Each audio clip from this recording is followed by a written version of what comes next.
Welcome to our presentation. I'm Peter Brinkman here with Curtis Oxman and Akshat Pandey, and we're going to talk about targeting parameters for social media. So you're browsing Facebook, right? And you come across apes getting fundamental rights in Switzerland, and The Mandalorian's coming back for a second season. One of your friends is doing cool stuff, and you come across a targeted ad. And this company makes damn near indestructible jeans. It's a company called Bulletproof Denim, and you're wondering, why am I seeing this ad? So you click the little ellipses on the top, and it shows you that you are seeing this ad because Facebook was looking for males 18 to 56, people in the United States, people that like REI and Outside Magazine, and engaged shoppers. You might be wondering what an engaged shopper is. Engaged shopper is someone who has bought something from an ad on Facebook and is likely to do it again. And Facebook can determine this using pixel technology, which we talked about a couple weeks ago. But they will go through and all the way to the end of the pixel, see if you bought something, and then they'll see you're an engaged shopper. So how do you use targeting parameters to target customers? So when you make a targeted ad, you have to create what's called an audience persona. And an audience persona embodies the psychographics and demographics of the user or the audience that you're targeting. And a demographic feature could be something like they're single, they make $200K per year, they're female, they live in New York, and they're 36 years old. And a psychographic information tidbit could be something like they're an NBA fan, they love dogs, or they like classical music. And so Facebook has a plethora of data on demographics and on psychographics. For instance, when you create a Facebook page, you put in all your demographic information, your age, your gender, all that stuff. And so they know all the demographic information about you, but they also know all the psychographic information about you based on what you like on Facebook. So for instance, if you like a lot of the things that are posted on the screen right now, for instance, these, you might be interested in outdoor gear. And so from there, you could determine that this person would be interested in outdoor gear. So a company like Bulletproof Denim might want to advertise to them. So this is the list of the many options you have when you are creating a targeted ad. And so if you're Bulletproof Denim and you're looking for people that are into outdoor gear, you might check the fitness and wellness category and say outdoor activities. And you might also be looking for engaged shoppers. So you might check the digital activities category and select engaged shoppers. And finally, what they'll see is this ad, this Bulletproof Denim ad, based on their demographics, their age, their gender, and their psychographics, the things that they like, the Outdoor Magazine and the REI. And so a couple other ways of targeting. You can target through website-based targeting, in which you can target everyone who visits your website. You can target people who visit specific web pages. For instance, if you were Bulletproof Denim, you might target people that visited REI website. And you can target people who visited specific web pages, but not others. And you can also target people who visited your website for a certain amount of time. And that could give you some information on how, if they're just browsing through quickly, or if they're just staying and making a shopping cart or something like that. And another form of ad data you could collect is some app activity targeting data, in which you could see who has opened your app, you can see who has made a purchase on your app, and then you could target ads at people while they're using your app. And finally, I'm going to talk about engagement-based targeting, which is targeting based on likes, comments, and shares on the Facebook example. So if someone engages with your product or your ad, you might send them more ads for the same thing because they're clearly interested in whatever the situation is. And now I'm going to hand it off to Curtis, who will talk about the ethics of ad targeting. As Peter mentioned, when you scroll your mouse over a Facebook ad and click on the three dots in the right-hand corner, they will let you know why this particular ad was targeted to you. With this in mind, researchers from Harvard Business School wanted to know what would happen if instead these targeting tactics were transparently displayed right next to the ad itself. They discovered that advertising transparency can be well received, but it really depends on how creepy the marketing methods are. The researchers discovered that consumers would rather not engage with ads they know have been served based on their activity on third-party websites. For some people, it almost feels like they're being stalked, which is kind of creepy, right? Well, this is a bummer for platforms such as Facebook and Google because tracking their users' activity on third-party websites is a pretty widespread and honestly effective tactic. However, knowing that their users find these tactics to be a bit creepy, it is suggested that these platforms have a financial incentive to ensure that users are not easily aware about how ads are served. This suggestion raises one of the few questions of ad targeting ethics. It is important to note that tech companies are not the only companies that deploy questionably invasive marketing methods. If you attended Leeds as an undergrad, then I'm sure many of you remember the absolute savagery committed by Target in 2012 that definitely got some poor girl grounded. For those who don't know about this, basically Target decided to use all the data they collected from each customer, which was mostly their purchasing histories, to create a pregnancy prediction model and apply it to all their female customers. It actually worked super well and was adopted by Target, who would then send out newborn baby-related catalogs and coupons to their supposedly pregnant customers. About a year after this marketing method was deployed, a Minneapolis man showed up to his local Target and angrily asked for a manager so he could ask why his high school daughter was receiving these catalogs and coupons. The extremely confused manager promptly apologized, and the man went home and had a talk with his daughter, who eventually admitted that she was indeed pregnant. What Target discovered fairly quickly is that it creeped people out that they knew about their customers' pregnancies in advance. Not surprisingly, it turns out that a lot of people just really don't like when companies make inferences about them. It is creepy, invasive, and most consider it to be inappropriate and unacceptable. In fact, the Harvard researchers pointed out from a study that ads were less effective when it was transparent that users were targeted based on things a website concluded about them on its own, rather than facts that users actively provided.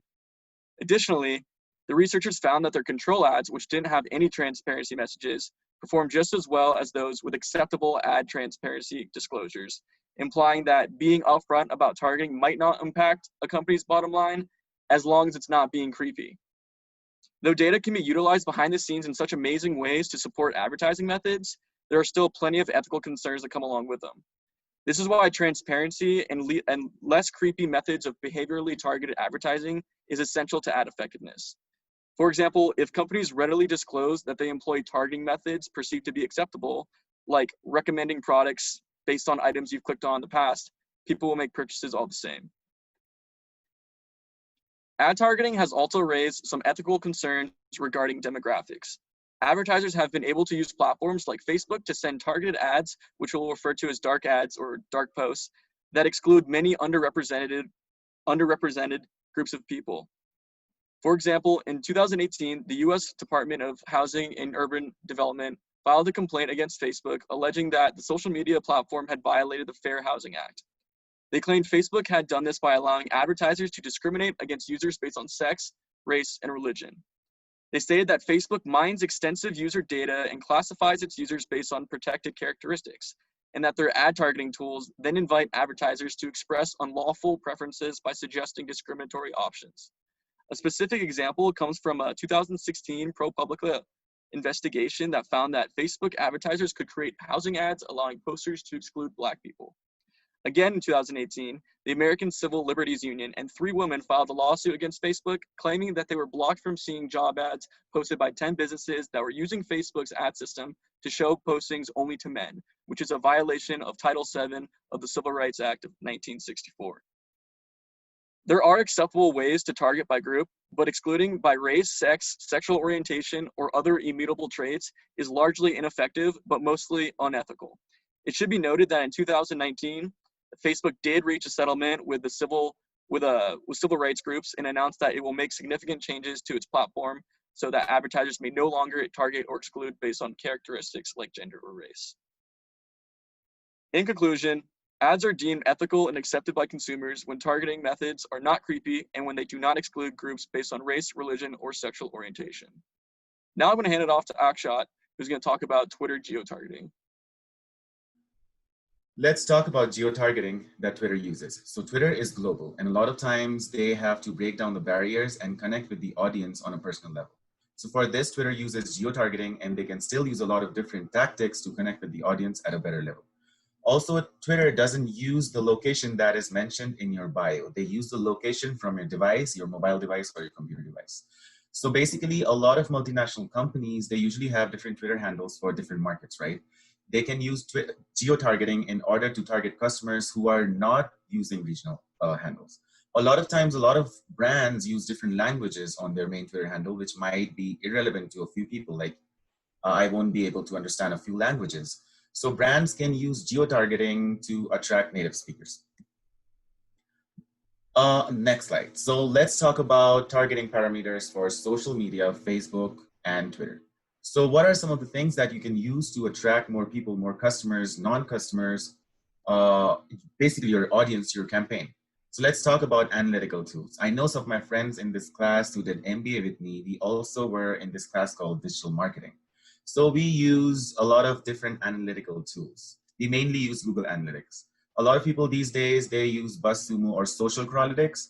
When we use Google Analytics, we basically measure the engagement rate, CTR, click-through rate, how many times a person is clicking on your website, on your page. We also measured open rate and bounce rate. In the beginning, our bounce rate was pretty high, but if it crosses 70%, it's quite alarming. Second point is we can also use softwares or apps for our advertisements, especially if it's for Snapchat or Instagram. So you can use Sprinkles. It automatically creates captions when it looks at your pictures, or Planoly, which tells you how your ad is going to look like, especially on Instagram. Quizzes and polls.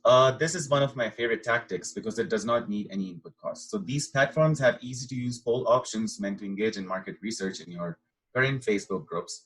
They're not only excellent engagement tools, but also essentially free market research opportunities that can easily lead you to build buyer personas for digital ad campaigns. And the quirkier your product or your customer base is, the more creative you can get. Facebook versus Twitter. I did some research and I found out that if you advertise through Twitter, it's better as compared to advertising on Facebook.